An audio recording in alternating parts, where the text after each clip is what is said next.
right, guys, welcome to episode 14 or 15, I can never remember, of the Growing Pains podcast. My guest today is Alan Thrall, who is a YouTube sensation of sorts. And Alan is a competitor. He's competed in powerlifting, he's competed in Olympic lifting, and Strongman. He owns a gym in Sacramento, California called Untamed Strength. And he really is a voice of reason for all things strength on the World Wide Web. There's a lot of weird information out there, but I feel like Alan can really cut through all the bullshit and give you the stuff you need to get stronger and bigger and maybe grow a beard if you have the genetic capabilities. But genetics don't really matter, so forget I ever said that. So thank you very much for coming on, and this is round 2, so I appreciate it. Thank you. Yeah, absolutely, man. Thanks for having me on. Cool. So I want to start a little differently this time. I was just on your Instagram for a second there, and I saw one post that really captured my interest, and it was the one all about negative self-talk. And I've trained people for quite a while now, and I've trained with people as well for a while now, and that's something you notice in a lot of gyms you go into, is people saying like, my bench sucks, or I have a poverty squat, or I'm weak, or I suck, or like there's so much negativity that goes along with strength training. What was it that got you to put that post online? Because I feel like that's what people need to hear. Yeah, I wouldn't say there was one specific thing. It was a handful of things, and I don't want to name names. I don't want to, mention any names. But it's just a reoccurring thing that I see in the gym or with my clients, that they'll complain that this hurts or that hurts just every single day over and over, but not to the point of like, my elbow is killing me every day. That's one thing, but just to mention it like subtly here and there. Or like, oh, my elbow hurts, I can't lift, I can't train, this and that. And then past that, as far as like my bench press sucks, it always sucks. And I always tell people, you need to stop saying that, okay? That's okay to say, yeah, my bench press sucks, it's not where it should be, so I'm going to make it better. You know what I mean? I'm going to figure out how to make it better. Rather than just always saying that. To me, it seems like it's kind of like the person who sits on the couch and is like, there are no jobs in my town. I can't find any. It's like, if you try hard enough, I promise you'll find one. But anyways, there is a big mental aspect to improving or recovering from an injury. And I won't go off on too much of a tangent, but my coach, Austin, who's a doctor, he has a lot of content online, mainly in articles about pain science and how we perceive pain, and how the mental aspect of pain plays a huge role in how we experience it or how we perceive it. Learning a little bit about that was also part of the, my explanation that there's a mental aspect to it. But yeah, and it's also, like I said, it's just infectious to everyone else around you, to just always complain. And I think that the reason it popped into my head, I was doing deadlifts, and I remember that I used to always say, I hate doing deadlifts. I would way rather squat. I hate doing deadlifts. And I found myself over time putting a lot of effort into my squats, getting really fired up and excited for squats, and then dreading deadlifts. And my progress kind of reflected that. So I think as I was doing deadlifts, I just kind of remembered that I used to always say, God, I hate doing deadlifts. And there's nothing wrong with enjoying one lift a little more than the other. But I used to say it all the time, and so, anyways, that's kind of what started all of it. Yeah, and that's such a huge aspect of training. So for anyone out there who's kind of getting into training or feels like they're plateauing or things aren't going that well, what you say and how you feel in the gym is going to directly affect what your results are. And I notice it all the time on social media too. Like I feel like there's this feeling of we're always comparing ourselves with other people, so we don't want to say we're so good because we know someone's going to come back and be like, oh, you're not actually that good. There's this other guy now, and his deadlift is way better than yours. So that I feel like people are pre-qualifying the fact that they aren't as good as someone else. But if you can get your mindset to one of being positive in the gym and only speaking things that are positive and not complaining, you're going to notice a huge difference in your training. Yeah, absolutely. And I think that I don't know how to put it. I think some people are just afraid of their confidence being taken as being cocky. And it's not to say that you need to brag and boast about what you did, but people will always say, bench press PR, instead of saying bench press PR 275, really happy with this. It's always like 275 bench press, which is more than I've done, still sucks. It's like, yeah. Nobody cares, man. Just own up to it, Just say, happy with my progress, A couple months ago, I was only benching 250. Now I'm benching 275. Yeah. So, yeah, it's always, some, subtitle of still sucks or, whatever. Yeah. But, yeah, it's funny because I have this friend, Jim, he's a strong guy, and he owns a gym down in Florida, and he would always say, he'd be like, Mark, don't worry, because you're not that good, and nobody cares. And exactly. It sounds really negative when you put it like that, but there's so many positive undertones to that because really in the end, most of us we're not world class. We're not top 5 in the world, and no one in the end really does care what you do. So be positive and be proud of your accomplishments. Be confident in what you do, and that's going to make you enjoy training so much more. So just remember, you're not that good, and nobody cares. Yeah, exactly. And even like with my own clients, I get way more excited about, for example, one of my female clients who squatted 225 for the first time. I get more excited about that than I do about, that's not a knock on like Pete Rubish, but then Pete Rubish pulling 850, you know what I mean? He does. I'm like, yeah, cool. But, so it's all like in perspective to what you feel is important or valuable. And if you care about your own training, which I know you do, that's why you're in the gym, just own up to it and say, I'm happy with this, So, yeah. Exactly, yeah. And that comes back to a point I wanted to make, or a question I wanted to ask, rather, about you being a coach. And clearly you can tell you get a lot of joy out of coaching people and helping them improve. And there's a lot of posts on your Instagram of older people or younger people even who are just getting stronger and moving better and feeling better. What is it about coaching that drew you to that as a profession? It was more of, like I actually talked about in the first rough draft of this interview. When I was in the Marine Corps, I just wanted to help a lot of people. I know that sounds really cliche, but I wanted to start my own business. I wanted to have the freedom of doing, being my own boss. And I was really passionate about lifting. That's all I really cared about while I was in the military. And so I decided to open my own gym. And, with that, at the time that I opened my own gym, I didn't have a lot of money. I didn't have a lot of equipment. It was bare bones, not a very impressive gym. So the gym didn't sell itself. I didn't have this awesome, outfitted gym that was like all Alico, equipment and come on in, everyone, you can train here. It was, I had to be a selling point. So it was like a crappy little gym with some beat up strongman equipment. And I was the selling point because I had to take people through a workout and help them or teach them so that there was some value in coming to the gym. And it wasn't the equipment. It was more of the experience and learning.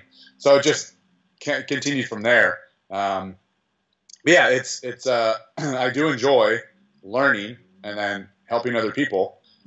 So that actually care about this stuff, that actually want to get stronger. If I can help them, then cool. So yeah, you mentioned earlier that you were in the military, you were in the Marine Corps, and you mentioned in the rough draft, as you eloquently put it, that you felt kind of not trapped, but you felt like there were a lot of constraints put on you in the military. Did that experience of losing some of your freedom have an influence on your career path later on? Do you think having your freedom taken away caused you to go in a different direction once you got out? Yep, absolutely. A lot of times I'll say that, things like I hated being in the Marine Corps towards the end, and that's what drove me to do this. But I don't want anyone to think that I regret joining the Marine Corps, or that I did not enjoy it. But it did just show me a lot of things that pushed me to want to do what I'm doing now. And it's actually a total flip of why I started. Because when I joined the Marine Corps, I did it because I was lost and I didn't know what I wanted to do. I was going to community college, wasting a bunch of time. Never, like, I bounced around with majors. I didn't know what I wanted to do, and nothing. If I just sat and thought of it, nothing appealed to me. And I didn't want to just pick something to pick something. When I finished, I was doing a criminal justice major, and I was just like, I guess this is what I should do, but I don't really want to. And so I didn't know where to go. So I was like, my oldest brother was a Marine, and it was always in the back of my mind. And then I just thought about it for quite a while I was still going to school, and I decided I'm going to join the Marine Corps, mainly because I wanted to just put my life in someone else's hands, the military, for the next 4 years, and just be told what to do. So I didn't have to think. I was just like, just tell me what to do, I'll do it. And so that kind of appealed to me too. And I wanted something that was really challenging and kind of scary. So that's why I did it. But while I was in the Marine Corps, then I was like, all right, I figured it out. I know what I want to do. This isn't it. I want to move on. So yeah, I'm definitely glad I did it. Are there any specific things or lessons you learned in the Marine Corps that you apply in your life now as an entrepreneur and a business owner? It's a good question. People often ask if, like, my work ethic was drilled into me from the Marine Corps, and I don't think that it was. I think I had it before the Marine Corps, because I've always been pretty obsessed with whatever I'm doing. Because I was obsessed with football and lifting weights in high school. When I stopped high school, I stopped lifting, and I actually got into long distance running, and I was obsessed with that, and that's all I did. And then it was like, once I had this idea of joining the Marine Corps, I was obsessed with that. And so training leading up to the Marine Corps, I didn't want to just go to the Marine Corps. I wanted to go in and be the best at in boot camp. And I actually did really well in boot camp. But I just get obsessed with these things, and I want to do them really well. Anyways, to answer your question, I've always been live a fairly routine lifestyle.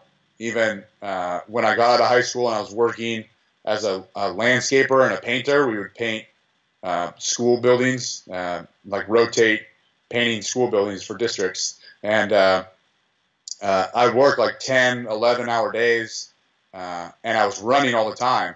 I didn't have the energy to run after work, so I would always get up at like 2 or 3 a.m. and go on a long run, and then be to work at 6:30. So I've always had that discipline before the Marine Corps to do things that are hard, like wake up at 2:30 and go run. So I've kind of always been like that. But I think that being in charge of people, I think the Marine Corps definitely helped, because I was a lot more quiet, and I was not very good at telling people what to do before joining the Marine Corps. But when you're in the Marine Corps for long enough, you are in charge of some people, and so you have to tell them what to do. And not that all Marines are good at it, but some are better than others. And so when I got out of the Marine Corps and I had these, in my gym, this group of people looking at me like, okay, what do we do now? To be able to it's hard for people to tell other people what to do. Yeah. They're very quiet or roundabout way. People want direction, So I think if anything, the Marine Corps helped me with that, telling people what to do, and not in a bad way. Gotcha. Not being demanding, but actually being able to instruct. I think the Marine Corps helped with that. Yeah, it's really interesting, because I feel like a lot of people do have that work ethic, they have energy, but they don't have something that captures their interest enough for them to do something about it. And that's what I noticed in myself too. Like, if I could find something that I enjoyed doing, I'd get really obsessed with it, and that's what I want to do. But like you said, it's easy to get lost and feel like you don't have good work ethic. I know for a lot of young guys out there, especially. But that's another thing I learned as well at strength camp. As soon as we would teach group classes, and as soon as you're in front of 10 people, let's say, they want to be told what to do. They don't want to have someone be like, so what do you guys want to do today? They want to go through the warm-up. They want to get told how to squat, how to deadlift, how to do their conditioning. So to have that skill of being able to speak in front of people in a commanding way is a really, really good one as a coach. And just speaking about routines, do you have a morning routine that you go through every single day, or you kind of, it changes every day? Nothing in particular. I usually get up at 5. I always, the only real meal that I cook every day is breakfast. All the others is like leftovers, like meal prep. But I cook breakfast, and then I'll usually try to lift as early as I can. So I'll try to get to the gym, lift by 6, 7, or 8. But if I'm not at the gym right away, then I'm answering emails. I get tons of emails every day, and I do online training. Gotcha. So it's a lot of watching videos first thing in the day, and then I try not to. Once I leave my house and go to the gym, I try to stay there and take care of everything at the gym. But no, every day the days are usually split between emails for online clients,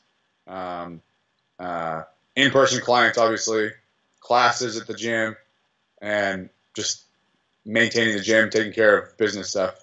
And on top of that, writing, editing, or recording YouTube videos. And then sometimes, like right now, planning, taking care of certain things for upcoming competitions. But that's usually what my day consists of, is all of that stuff. Gotcha. You have some pretty hilarious YouTube videos, actually, and the editing in them is pretty cool. Where did you learn how to edit? Was it just something you picked up on your own, or did someone teach you? Did you have a mentor in that, or was it kind of just something that you learned as you went along? No, it was all self-taught. I knew that when before I opened up Untamed Strength, I knew the importance of putting out videos or being on social media, because it was getting more and more popular. And so I went and bought a camera, not knowing what camera to buy. I just went to Best Buy and bought a camera. And then I just bought off the shelf some software that would help me make a video. And so, yeah, if you look at like videos from 4 years ago, the production value is garbage. And actually for like 2 years, I was uploading videos in 480p quality, because I didn't know how to do even 720. And it wasn't until I met a guy who helped me with my website, who was like, dude, your video, you can't even watch it on like full screen. They're so bad. And I didn't know that was like in your control. You know, I thought that someone had a special camera that made the videos look better. So he was like, yeah, dude, let's render the video in 720. So I didn't know how to do that stuff. But it was all I want to say self-taught, but a lot of it was just playing around, and then seeing some other YouTube videos, none in particular, just seeing another YouTube video, the way they do something. I kind of look at a video and watch the editing, and I'm like, how did they do that, or how did they add this? And then there are YouTubers that I actually subscribe to who have channels that are completely dedicated to video editing. So like I use Adobe Premiere Pro. So there's a couple of subscribers, or a couple of people I subscribe to. All their videos are how to do this, that, and the other for Adobe Premiere Pro. And so I'll watch that, and I'm like, I'm going to add that to my video. But yeah, it's just a lot of using it every single day that you get better at it and you figure it out. Yeah, everything is figure outable. And I think that's a big thing that a lot of people out there need to learn is, if you want to get better at something, it's just a matter of putting yourself out there every single day and trying to learn, because there are avenues to learn. There's YouTube channels, but really in the end, it's a matter of just trying it out and putting yourself out there. And that kind of leads me into my next question, which is about competing. And one thing that drew me to your channel is your willingness to compete. I know you competed in Strongman. I saw your first weightlifting meet. I love Olympic lifting, so to see you do that was pretty cool. And I saw a starting strength powerlifting style meet you did. You've competed in just so many different things. What is it about competing that you love? Probably it just gives my training some meaning. So when I have something to look forward to, it really helps me stay motivated in the gym because I'm working for some goal. It's a lot easier than not having an end goal and just saying, I just want to get stronger. You know what I mean? I'd rather have all right, this competition in 3 months, I'm going to train for it. But that's the main reason I enjoy it. But I also, I'm just around a lot of other people that compete. Being a gym owner, there's a lot of people who compete in strongman competitions and powerlifting meets. And if they're all doing it, I want to be a part of it, and I want to do it too. That's not to say that I haven't done meets on my own, but it is cool to have, other members of the gym that are training for a meet and then saying, I'm going to go with you. I'm going to compete too. So it is helpful to be in an environment where other people are doing the same thing. But yeah, it just gives purpose to my training, I'd say. And you get to wear a singlet. Yeah. Yeah, everyone dreads it. I think it's cool. It's comfortable. Yeah, it's the best.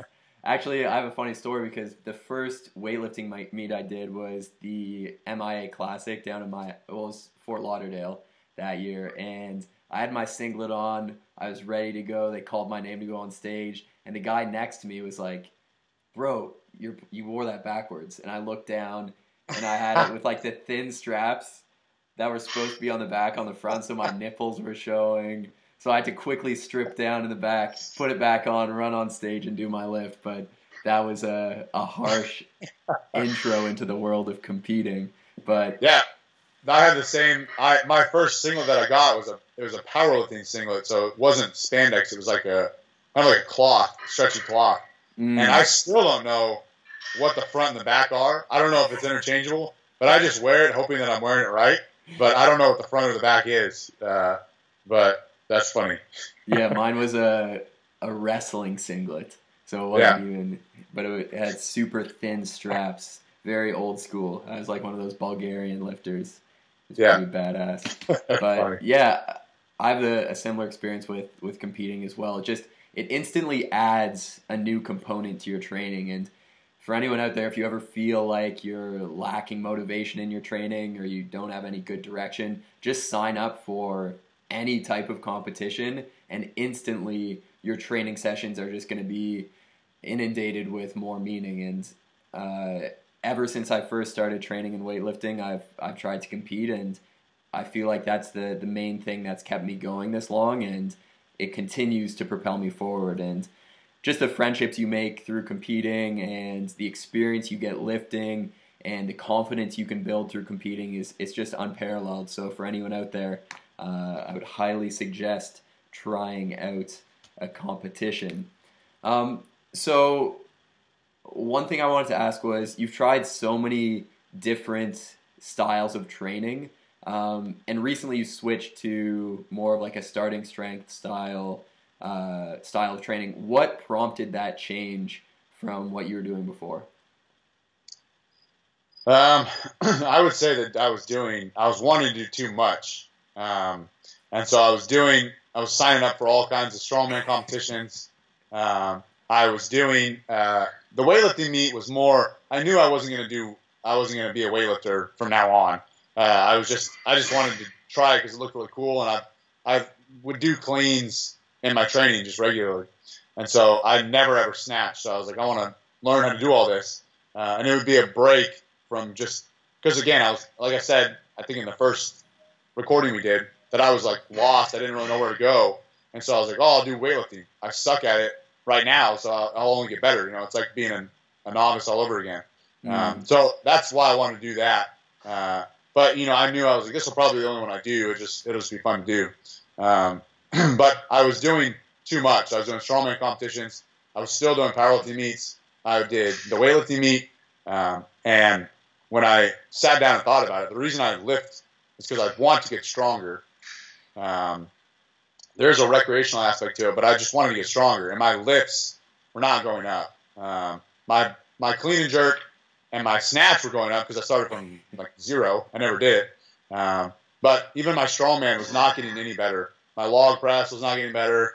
My stones weren't getting any better. I was I would focus way too much on those specific disciplines that I wasn't getting any better. And I kind of came to the realization that I need to figure out how to put 50 or 100 pounds on my squat and on my deadlift and on my bench and my press. And so I just kind of got back to focusing on those 4 movements.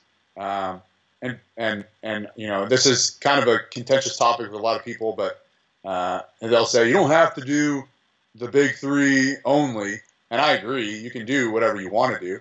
But I do think that your deadlift, your squat, your bench, and your press are most important for any strength athlete. And then once those are built up, you can practice your sport. But all I was doing was practicing my sport. I wasn't getting much stronger. And so I was like, I need to stop for a little while. I need to figure out how to squat 600, how to put more weight on my deadlift, and improve from there. And so that's why I reached out to Austin. So yeah, it's a lot of people have the misconception that because Austin's a starting strength coach, or because I'm a starting strength coach, that we do starting strength. That's not. Starting strength is a beginner program. 3 sets of 5, add 5 pounds. I don't do that, and I didn't do that because I'm not a novice. Right. But as far as like performing the lifts, it's kind of the same teaching model that starting strength, you know, teaches.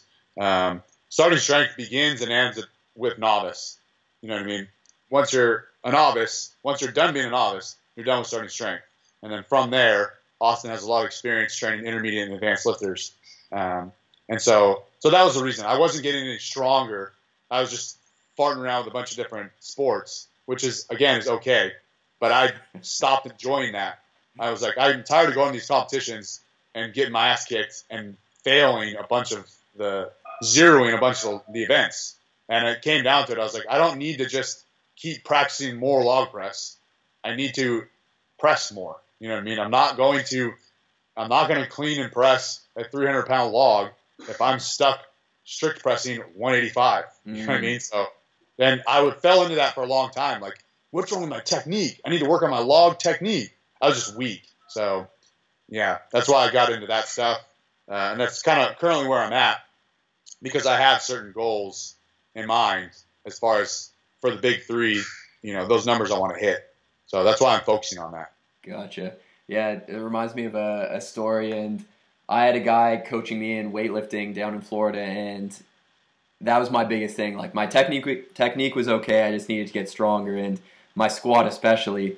And one day, Elliot was talking to my coach, Chris, and he was saying, so, like, what does Mark need to get stronger on? And Chris was just basically said squatting. He needs to get better at squatting. And Elliot was like, but what part of the squat does he need to get better at? And he was like, oh, he just needs to squat more.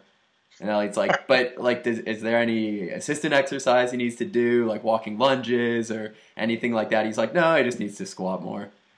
And it was a really big learning moment for me, because I was always brought up with the idea, brought up in the realm of fitness with the idea that there are assistance exercises you need to do and special core exercises and all this jazzy, cool stuff on the outside with Swiss balls. But in the end, the best results I've got with my squat have just been by squatting more and squatting heavier and maintaining my technique. And the same with overhead movements. It's been the same experience. So it's just easy to get caught up in all that extra periphery, cool, fun technique stuff. But at the base of it, really, for most people, if you haven't maxed out your strength already, is just get your strength numbers up on really basic movements, and that's going to translate to whatever sport you want to do.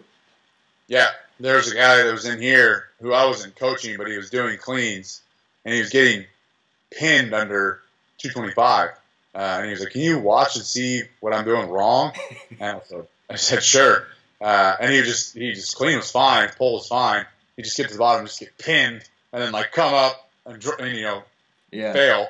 And I'm like, dude, how much do you front squat? And he's like, 275. And I'm like, dude, get your front squat up to 365 or 405, and that 225 clean will be a lot more manageable. You know, so people get really focused on technique, which is important. It's very important. But if you're a strength athlete, it is important to be strong.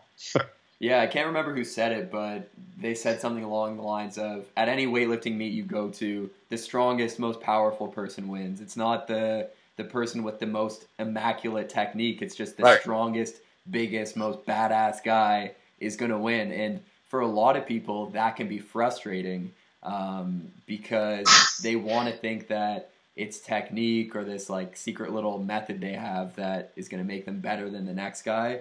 But when just some strong ogre of a man comes in and cleans twice what they can without ever trying it, then it's kind of a slap in the face for them and makes them realize, like, I just need to get stronger. Yeah, and any elite weightlifter they have impressive squat numbers, press numbers, front squat numbers. They're not cleaning their max squat or their max deadlift. Not even close. They're way above that. And that's not to say that there are a lot of strong people with awful technique, right? And then that's on a coach to say, hey, your technique is awful. We need to really work on that for the next block. Because strength is not your limitation. It's your awful technique. And you need more practice, in which case they would need more sport-specific training. But generally speaking, most people that are watching YouTube videos, instructional videos on how to improve their clean, a lot of times just getting a lot stronger is going to help. So. Exactly, yeah. Another thing we talked about previously, but I want to come back to, is the fact that you do have a coach now. Have you always had a coach for your training, or is this the first time that you've put all your trust into someone to do your programming? This is the first time ever. The first coach I've ever had, other than in high school. I would just do what my coach said. But for like specific one-on-one coaching, this is the first time ever. What has your experience been like with that? Oh, it's awesome. I have nothing to compare it to because it's my first time. But he's very responsive to everything. He asks a lot of questions, so he's very involved in my training. I know that he gives a shit about me, not just taking money from online clients and just dishing out programs. But it's been great, and he has never. Especially at first, I think that I asked some stupid questions that I know now were stupid questions that he could have kind of made fun of, but he was very professional about it and answering it and explaining everything. And sometimes I'd make a comment that he would say, "Well, that's not quite true, and this is why." So he'd just educate me and I know how busy he is, but he still takes a lot of time to help me out. So yeah, it means a lot. But it's been a good experience. And I think I was hesitant at first because I saw a lot of people, being a gym owner, I saw a lot of people like, hey, I'm being coached by so-and-so, this YouTube guy or this powerlifter. And I would see some of the stuff they were doing, and I'm like, dude, I don't ever want to be stuck having to do what someone else is telling me to do if it's this stuff. Like just ridiculous stuff that I knew at that time was not productive. Like, you're going to do 10 sets of 10 on the squat. I'm like, fuck. Hope I don't want to hire a coach to tell me to do that, Yeah. And then even like some coaches, these guys are paying a couple hundred dollars a month, and the coaches don't even know what they're telling their client to do. Like one guy was like, hey, I have to do AMRAP sets of pull-ups. My coach told me to. And I was like, he's a big dude. And I'm like, okay, what's the question? He's like, well, I can't do one. And I'm like, oh my God, how does your coach just dishes out stuff without knowing anything, So I was hesitant to be like, I don't want to sign up and pay some dude for coaching who's just going to give me a shitty service. But it's been really good. Everything that I would want it to be. So yeah, it's been good. I feel like people are hesitant for that very reason to get a coach online or to even to find a coach in real life. What has been the biggest improvement in your training you've noticed with having a coach or someone just to guide you? Technique, big time. He took a long time to really fix my technique. And if you even look at my Instagram, if you look at a couple videos back, it was an old video of me squatting, and it's awful. Like I look at it, I'm like, holy shit, that's ugly. So technique definitely. yeah, it's like a 8 posts back. There's a blue wall behind me, but if you watch it, it's pretty ugly squatting.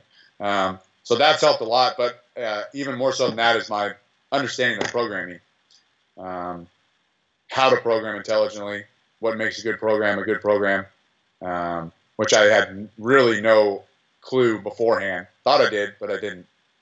So programming and technique, as well as helping other people. So coaching, because I'm being coached by him, and so I learn a lot of stuff from him, and then I can help out my clients as far as coaching goes. And that's what the Starting Strength Credential also helped me with, was understanding how to coach people, rather than just, you might be stellar at the lift, but that doesn't mean you're a very good coach. It doesn't mean you're good at teaching it.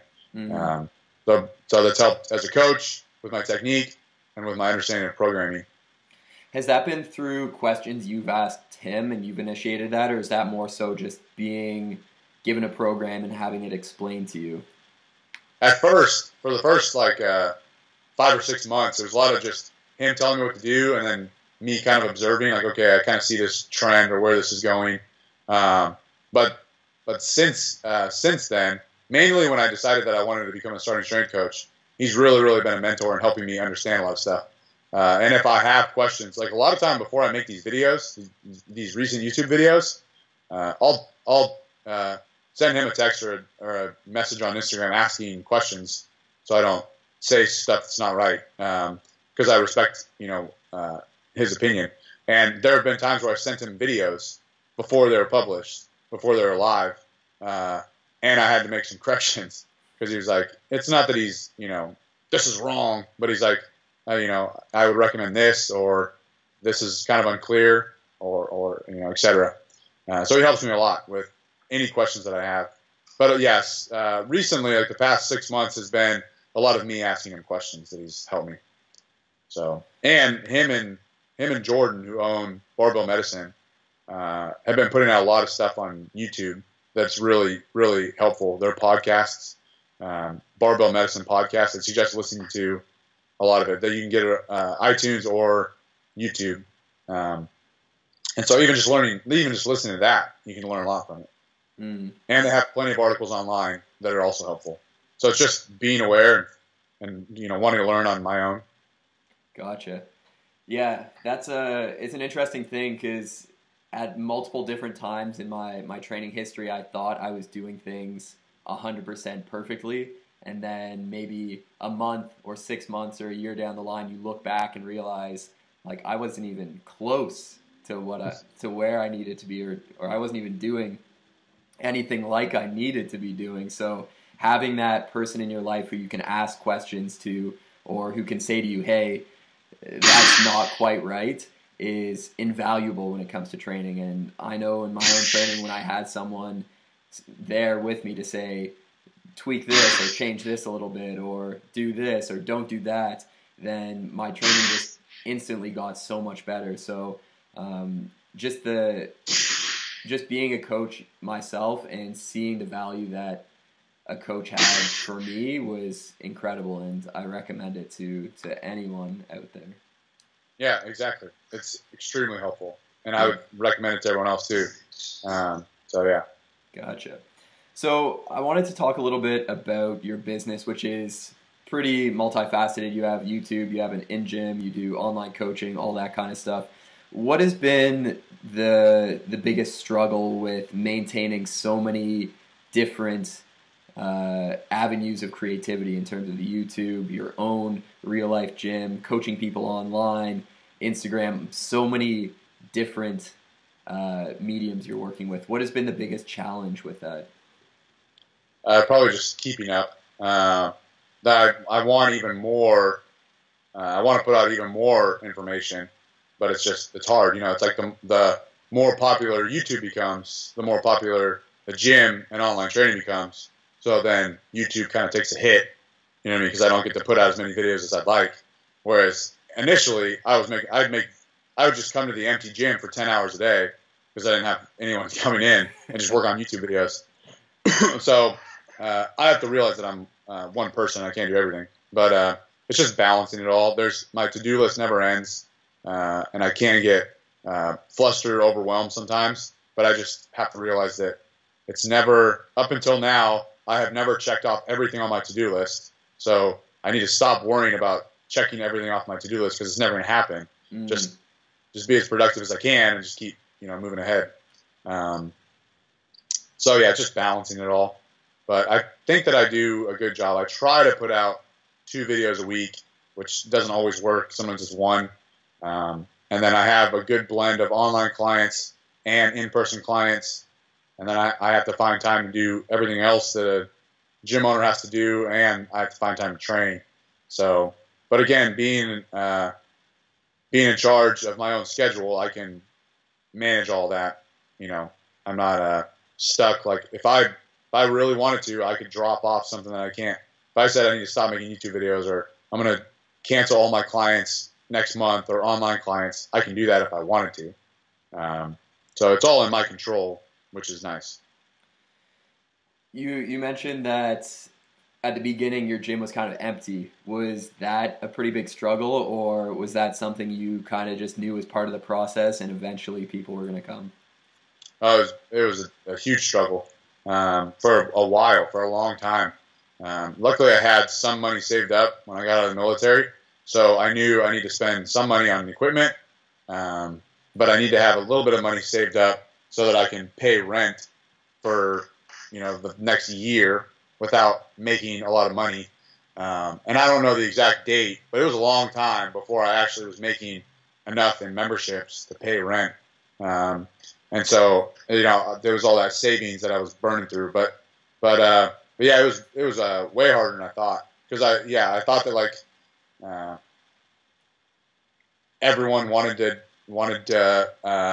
train in the same gym that I wanted to train at, but that's not the case. Yeah, it was a long time of nobody at the gym. I tried all kinds of things. YouTube was what helped the most, I think. But I tried all kinds of things to get people in the gym, and it just wasn't happening for a long time. So social media and YouTube helped big time. So in terms of marketing, that's been the biggest help for you? It hasn't been like any other local type things you've been doing? No, I hosted a strong. All I really had at the gym was strongman equipment at the first gym. That was like worth a damn. Tires, sandbags, kegs, farmer's handles. The racks that I had sucked. The barbells sucked. I had hardly any plates at the gym. So it wasn't a good powerlifting gym. It wasn't a good weightlifting gym. But it was a good strongman gym. And so I was like, how do I let people know that there's a strongman gym in the area? And my girlfriend at the time was like, you should host a strongman competition. And so I did. And that helped big time with getting people to know that there's a strongman gym. So the very first location was, and probably half of the second location, my time there, was all just strongman, because that's really the only thing that attracted was strongman. And then it kind of shifted to powerlifting, to more general strength training. So that helped, definitely. But every other form of marketing that I did nothing for me. I would make, because I didn't have the money, I would like make these homemade signs and like post them up all over town. And then the next day, I'm like driving by to like see how they look, and they're like flapping in the wind, or they're blowing up the street. I even spent, a few $100, which was a lot at that time. A few $100 on really nice looking postcards that had pictures on it of the members, and it was about what, talking about what the gym is. And looking back on it, there's such a bad postcards. Like what I know now, there's like this huge, just all like paragraph of text, which is not what you want to do when you're trying to like get people to know what you're all about. You just want a six-pack. Yeah, exactly. And so I took all those postcards, I put them in plastic bags, and then we went out in my brothers and I went out in my mom's backyard, and then picked up rocks, like gravel, and put it in the bottom of the bag, Yeah. And then so that they would throw. And we got in the back of my truck, and we drove around for like 3 days, just around a bunch of neighborhoods, and they would throw them onto the driveway, the postcards. And I got 3 phone calls after that about the postcards, and every one of the phone calls were people pissed off that we were littering on their lawn. So it didn't do anything. I paid for magnets for my gym, and I put those on the truck when I drive around. Yeah. And never ever did anyone show up to the gym and say, "I want to sign up. I saw your truck." So none of that ever works. I went and talked to a bunch of different people, groups like high schools and stuff, but they're just not interested, especially when they're like, "Who are you?" Like, yeah, I'm a dude that owns a gym. I want to train you guys. But YouTube, not right away, but eventually YouTube really helped. And YouTube quickly became more profitable and bigger than the gym was. Some people who watched my YouTube channel came to the gym, and they were like, one dude, he came from France. And this was like right off the bat. Now it's a lot more common just because the channel has almost 400 subscribers, so that's bound to happen. But yeah, this dude came from France. There were people coming to see the gym, and it's this shitty little like office warehouse with hardly any equipment, and they're like, I can just see they're like looking around like, what? This is Untamed Strength, So the channel became bigger than the gym for a while, but YouTube helped, I would say, the most. Yeah, now you have like 100 squat racks, it looks like, in there. Yeah. It's a lot more outfitted than it was initially. But I mean, even as YouTube is helpful, not only because it's information and people see the gym and they're like, hey, I want to go to that gym, or I want to go get some training from Alan Thrall. But it's not necessarily that a lot of people watch my YouTube channel in this area that the gym's in. It's more that the more popular YouTube becomes, the higher up Sacramento Powerlifting Strongman indexes in Google, right? So whenever people type that stuff in, because I have so many videos, it'll index pretty high, to where without the YouTube channel, it probably wouldn't. So it's helped. So a lot of people have come to the gym like, yeah, I just typed in Strongman, strength training, Northern California or Sacramento, and I found the gym without having watched the video. But it's from those videos, because they're so popular and there's so much traffic on it, that it just helps index in Google. Gotcha. Was that your intention when you started making YouTube videos, to popularize your gym, or were you just making videos for the fun of it? Yeah. At first, it was to promote the gym. Like way back in the beginning of the channel, when I actually opened the gym, a lot of it was they were just videos, like highlight reels of the people in the gym. So like record some of the conditioning classes, strongman classes we do, or some of the guys that were lifting. I'd record myself lifting, and nobody cares about a gym, just a random gym on YouTube unless everyone knows about it. So those did nothing for me. Nobody, what's the likelihood that someone's from the area who wants to do strongman or powerlifting finds a video of Untamed Strength with 7 views? You know what I mean? It's never going to happen. But it wasn't until I started making instructional videos that could actually help people rather than just promote my gym, which doesn't help anyone but me. But promoting, helping other people with instructional videos, that's when it became really, really popular. And it actually, my first how to squat video was actually, I would say, what propelled the whole YouTube thing. That was like an overnight deal because somebody watched it, somebody decided to share it, and it was shared all over the place, all over any social media platform. It was shared all over Reddit on a bunch of different subreddits. So it got really, really popular, and I got a lot of subscribers just from that video, and then it just kind of started going from there. Gotcha. So it was when I shifted and actually started putting on instructional stuff that people could benefit from it. Gotcha. And then people started watching.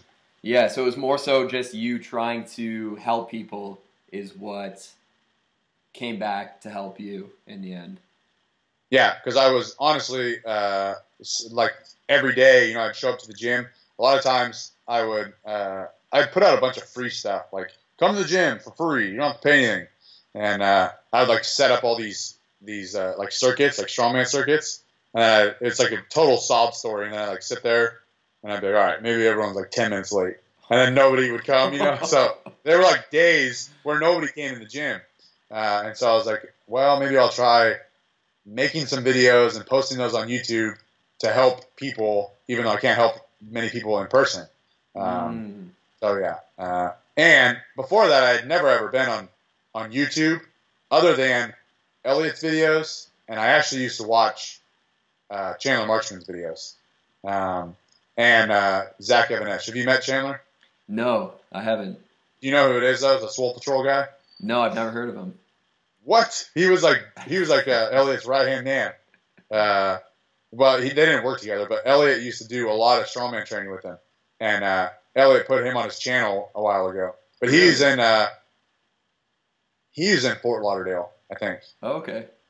But yeah, he used to train with Elliot and then started his own gym, just like Elliot. It was called Go Elite SC. But anyways, so I watched those videos, and that was the only videos I watched. And so I kind of found a niche to where I was like, maybe I'll do some like cool looking instructional videos. And that's where I started it. And I've always been kind of creative, to where like this is how my brain works. And so I was like, I'm gonna make a video that looks like this, and I kind of planned it out in my head. But yeah, that's how I started it. Gotcha. That's so interesting because it sounds like in the beginning of your gym, it was like a pretty rough time in terms of getting the name out and no one showing up. What would you say has been the lowest point in your business career or just your training career in general? I don't really know what my lowest point in my training career would be, because there's never any, never any catastrophic story of like, an injury that left me in the hospital or anything like that. Training was just like, it was just for a while, I was like, damn, I'm not making any progress. This kind of sucks. So I'd try something else, and I'd have some hope, and I'd be like, maybe this program will do it. And then I never really made any progress. Maybe this will do it. So there's always like a little bit of hope, but it just never did anything for me. So I didn't really have a low point in my training that I would say. But for business, there was a lot of low points. But it was probably, there were a handful of times where I didn't have money for rent. And it's like due tomorrow, and I'm like, damn, what am I going to do? But luckily I had a couple of times my girlfriend at the time, who's now my fiance,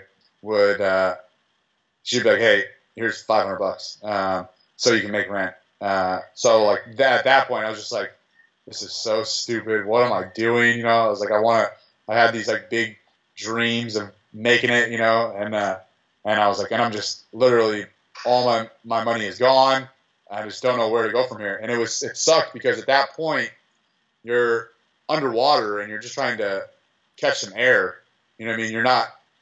You're not like flourishing at all. So there was a point to where I was like scrounging around trying to figure out how I was going to make some money to pay rent, rather than how I'm going to continue to promote starting strength or untamed strength. And so I couldn't, so that was really hard. And there was like one thing I would do is I would flip tires, and I don't mean that literally. When I would go get tires from junkyards for the Strongman equipment, I would see these junk tire yards with hundreds of tires, and I was like, dude, I wonder if I could sell some of these. So the guy was like, one guy in particular that owned a junkyard, he's like, hey, I'm going out of business in like 2 weeks. I need these tires gone. Take whatever you want.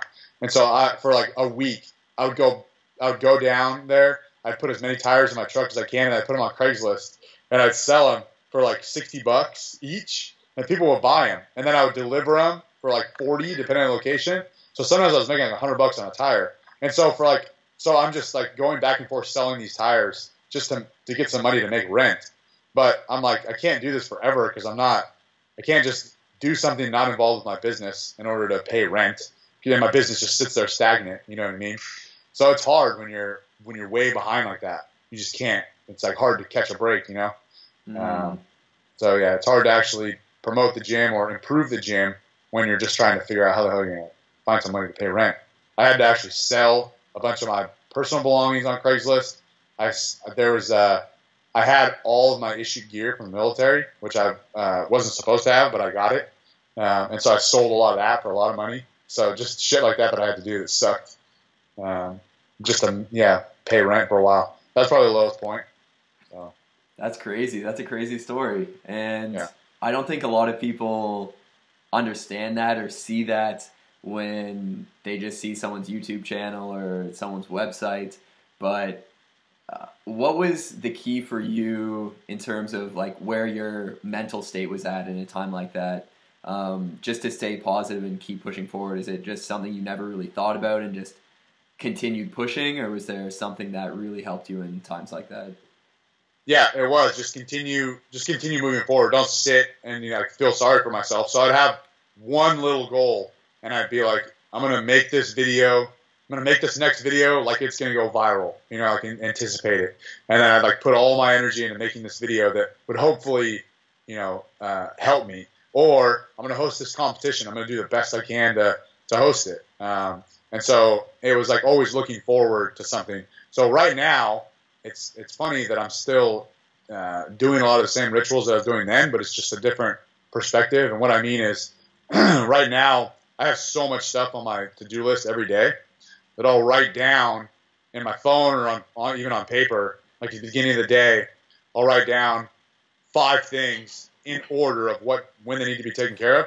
I'm going to do those 5 things tomorrow. I'm going to make sure that I take care of that. Whereas back then, I didn't have anything to do because I didn't have business. So I was like, I'm going to write down 3 things that I'm going to do today that are going to help the gym get better. So it was like me writing down, trying to find things to do, and I would just brainstorm and figure out what I would do that would help. But now it's more of like 5 things to manage, like making sure I do this stuff.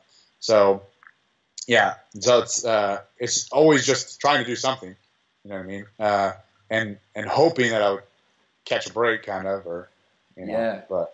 And not even just doing something, but I think a really important point you just made was do something to the best of your abilities, or do something that you think a million people are going to see, or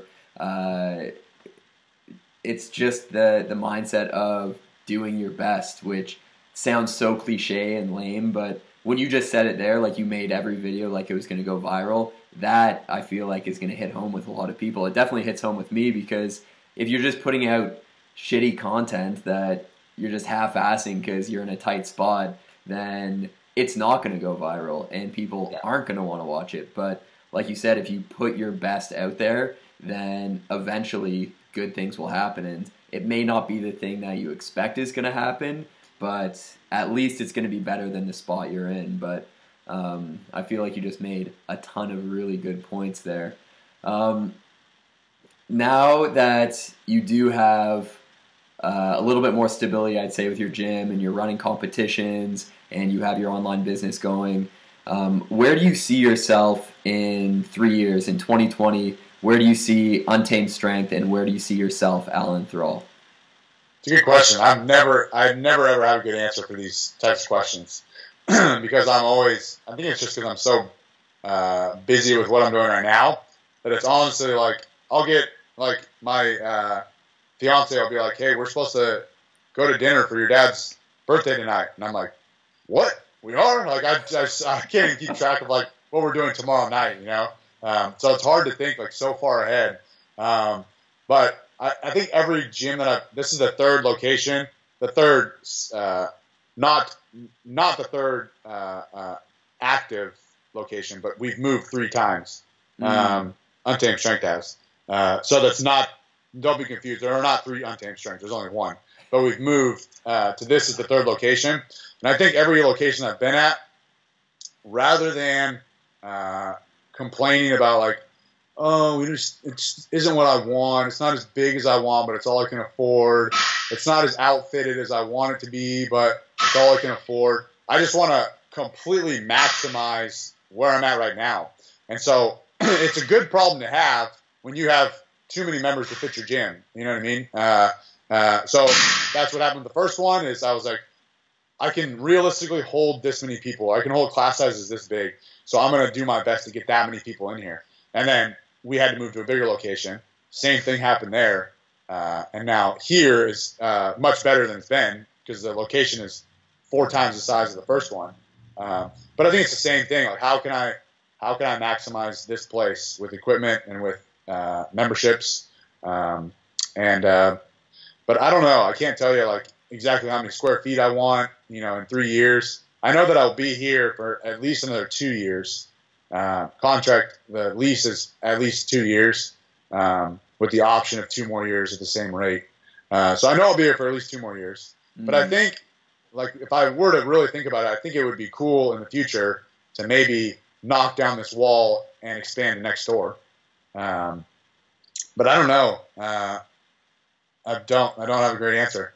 No, I think you had a good answer in there, and it was you're just going to continue to do the best with what you have. And I think for anyone out there listening, that's a really important point as well. It's not about where you want to be or how big you want to grow or how much you want to expand. It's more so, what do I have right now, and how can I maximize what I have right now? And then I feel like the rest will kind of worry about itself, because I'm the same way. I actually asked you that question because my wife is always asking me that question, and I usually don't have a good answer, but just like you. But it's I think that's okay. but it's more so about taking what you have and doing the best with what you have. And I think if more people took that mindset with their training or with their business or with their job or their relationship, then they'd make a lot more progress than what I see out there. And I feel like that's not really judgmental in the sense that I get a lot of questions from people, and most of the time my answer could be just as simple as do something, like do anything, and that's going to be better than what you're doing right now, because there's just too many. It's paralysis by multiple options. Yeah, there's just so many different things that you can do out there, but in the end it's just do something and do your best at that one thing, and you may not end up where you think you're going to end up, but it'll be better than just sitting on the couch. Yeah, it is a lot like training. Like, if people want to ask hundreds of questions, which is good. They want to be prepared and they want to know that what they're doing is the right thing. But to a point, it's like you need to get under a barbell and just figure it out, or do something. And it's kind of the same with business.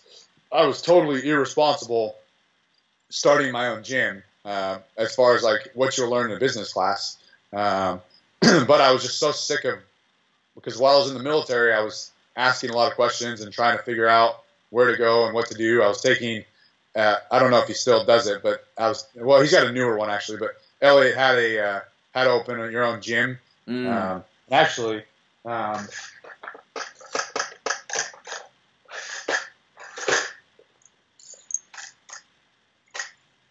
anyways, I still have the actual CD, and it's like Fat Elliot with his tire, like the picture. But when he was like actually still competing in Strongman before he hurt his bicep. Yeah. But anyway, so I was asking a whole bunch of questions, and I was just so tired of like hearing all of the answers, or like what I thought were the answers, to where I was like, I just need to do it. I'm gonna figure it out along the way. And so, which is, I know it sounds reckless, but sometimes it helps, because I've learned a lot of stuff in the past, 4 years. So. Yeah, and that's the exact same with training. I found the longer I've been training, the more little things I've learned just from myself, not by asking questions or trying to figure out the best method of doing things. Like, once you do, let's say, like a clean and jerk 1,000 times, like, you start noticing little things that help you complete the lift, or notice little things that don't allow you to complete the lift. So, and it's not even things that you'll ever read in a book or hear someone say, because it'll be so specific to you and your own experience and your own body and just the way you move, that the most I've learned is just through my own experiences. And I feel like it's the same for business too. And obviously you're going to have tough times, like you said, but in the end you can learn from that and push through it. Yeah. Gotcha. Cool. Well, I think I asked all the questions I wanted to ask, and the Purelator guy did not come, so that worked out pretty well for me, not for you so much. But I really do appreciate you coming on, Alan. The information you put out, I'll say once again, is amazing and very much appreciated, because it is so down to earth and it helps so many people out there. So you really are a shining light in the world of strength and conditioning. So thank you, And yeah, I just appreciate it. Live by the soul, die by the soul. If her police looking for me, I'ma hide